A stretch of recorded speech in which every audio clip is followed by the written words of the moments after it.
गोटे दिनर कथा कि गोटे जंगल गोटे बिलुआ बुलुथिला। से सबु समय भोकरे रहुथिला।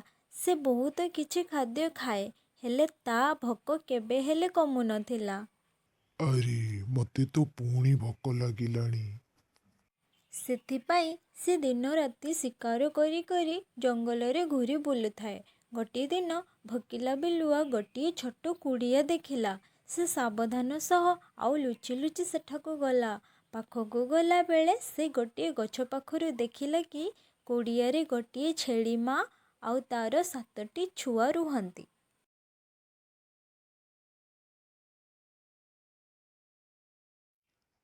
ଏହା ତ ମୋର 1 ସପ୍ତାହର ଖାଦ୍ୟ ଅଟେ।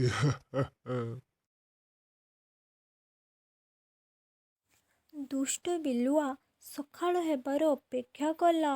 ସକାଳ ସମୟରେ ଛେଳିଟି ତାର 7ଟି ଛୁଆକୁ ବିଦାୟ କହିବାର ଥିଲା।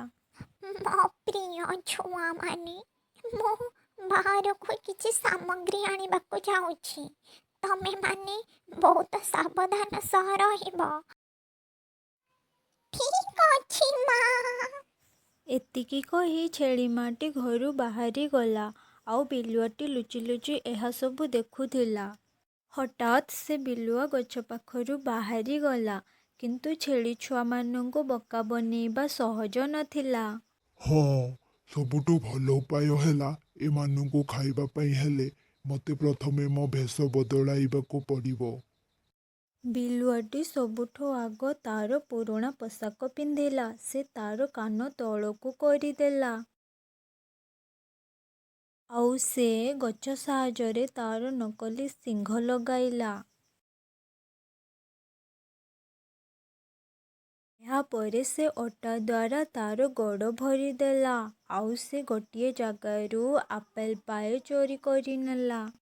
ମୁଁ ଏବେ ମୋର ସ୍ୱର ବଦଳାଇ ଦେବି। ସେମାନଙ୍କ ନାନିମା ଭଳି ସ୍ୱରରେ ଡାକିବି। ହା ହା ହା। ସେ ଦୁଷ୍ଟ ବିଲୁଆ ଛେଳିର ଘରକୁ ଆସିଲା ଆଉ କବାଟଟିକୁ ଠକ୍ ଠକ୍ କଲା। ଛେଳି ଛୁଆମାନେ ଜଲ୍ଦି କବାଟ ନିକଟକୁ ଦୌଡ଼ି ଆସିଲେ। ତାଙ୍କ ଭିତରୁ ଜଣେ କବାଟଟିକୁ ଖୋଲି ହିଁ ଥାନ୍ତା। ନା, ଆମେ ଏମିତି କବାଟ ଖୋଲିବା ନାହିଁ। ଆମକୁ ଆଗ ପଚାରିବାର ଅଛି, କିଏ ବାହାରେ ଅଛି?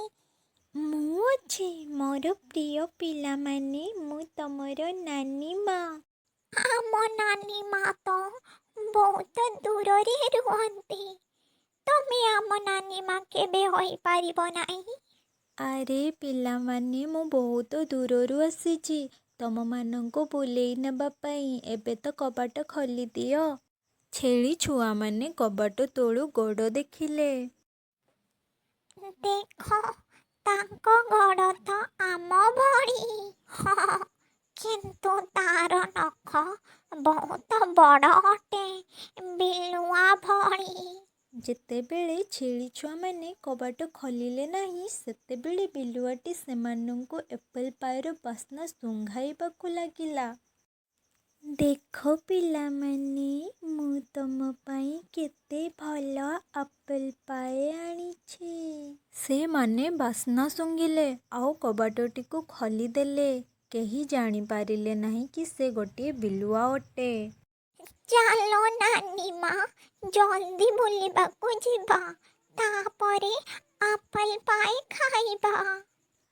ଛେଳି ଛୁଆ ଆଉ ବିଲୁଆ ଚାଲିବାକୁ ଲାଗିଲେ। ଏବେ ବହୁତ ଭଲ ଲାଗୁଛି। ଯେତେବେଳେ ବିଲୁଆଟି ଚାଲୁଥିଲା, ସେତେବେଳେ ତାର ପୋଷାକଟି ଗଛ ଡାଳରେ ଲାଗି ତା ପୋଷାକଟି ଖୋଲିଗଲା। ଛେଳି ଛୁଆମାନେ ଏହା ଦେଖି ଆଶ୍ଚର୍ଯ୍ୟ ହୋଇଗଲେ। ସେମାନେ ବିଲୁଆକୁ ଦେଖିଦେଲେ। ଏହା ତ ବିଲୁଆ ଅଟେ। ଚାଲ ପଳାଇବା, ଚାଲ ଚାଲ ଚାଲ।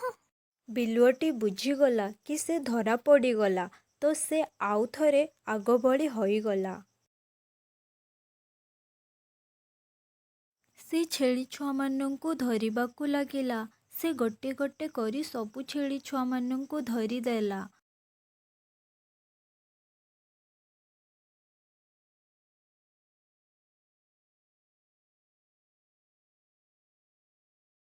ତାଙ୍କ ଭିତରୁ ଜଣେ ବଞ୍ଚିଗଲା ଆଉ ସେ ସେଠାରୁ ଦୌଡ଼ି ପଳାଇଲା। ବିଲୁଆଟି 6ଟି ଛେଳି ଛୁଆକୁ ତା ଘରକୁ ନେଇଗଲା। ଯୋଉ ଛୁଆଟି ବଞ୍ଚି ଯାଇଥିଲା ସେ ତା ମାଆକୁ ସବୁ କହିବାକୁ ଚାହୁଁଥିଲା। ଆଉ ଗୋଟେ ଆଡ଼େ ଛେଳିଟି ହାତରେ ଏକ ଝୋଡ଼ି ଧରିଥିଲା। ତାହା ଭିତରେ କିଛି ଫଳ ଓ ପରିବା ଥିଲା। ଘରର କବାଟ ଖୋଲା ଦେଖି ଜଲ୍ଦି ଭିତରକୁ ଗଲା, କିନ୍ତୁ ତାକୁ ତାର ଗୋଟିଏ ଛୁଆ ମଧ୍ୟ ଦେଖାଯାଉନଥିଲା। ମୋ ପ୍ରିୟ ପିଲାମାନେ, କୋଉଠି ଅଛ ତମେ? ମୋ ପ୍ରିୟ ପିଲାମାନେ। ଛେଳିଟି ଚିନ୍ତିତ ହୋଇ ତା ଛୁଆମାନଙ୍କୁ ଖୋଜିବା ପାଇଁ ବାହାରକୁ ଚାଲିଗଲା। ସେ ଦେଖିଲା ତଳେ ବହୁତ ବଡ଼ ବଡ଼ ପାଦଚିହ୍ନ ଥିଲା। ଆରେ ନାଇଁ, ଏହା ତ ବିଲୁଆର ପାଦ ଚିହ୍ନ। ସେ କିଛି ବାଟ ଚାଲିବାକୁ ଲାଗିଲା, କିନ୍ତୁ କିଛି ବାଟ ଗଲା ପରେ ପାଦଚିହ୍ନ ଲିଭି ଯାଇଥିଲା। ଏବେ ମୁଁ କ'ଣ କରିବି? ବିଲୁଆ ମୋ ପିଲାମାନଙ୍କୁ ନେଇଗଲା। ସେହି ସମୟରେ ଛେଳି ଛୁଆ ଯିଏକି ବିଲୁଆ କବଳରୁ ବଞ୍ଚି ଯାଇଥିଲା ସେ ତା ମା ପାଖକୁ ଆସିଲା। ମା, ମା, କ'ଣ ହେଲା ମୋ ଛୁଆ? ମୋତେ ଜଲ୍ଦି କୁହ, ତମ ଭାଇ ଭଉଣୀ କୋଉଠି? ଗୋଟିଏ ଭୋକିଲା ବିଲୁଆ ଆମମାନଙ୍କୁ ନେଇ ଯାଇଥିଲା। ମୁଁ ବହୁତ କଷ୍ଟର ସହ ବଞ୍ଚିକି ଆସିଛି। ଛେଳି ଛୁଆ ଆଉ ମା ଛେଳି ବିଲୁଆ ଘର ଆଡ଼କୁ ଦୌଡ଼ିଲେ। ଯେତେବେଳେ ସେମାନେ ବିଲୁଆ ଘରକୁ ଆସିଲେ, ସେମାନେ ଛେଳିମାନଙ୍କ ସ୍ୱର ଶୁଣିଲେ।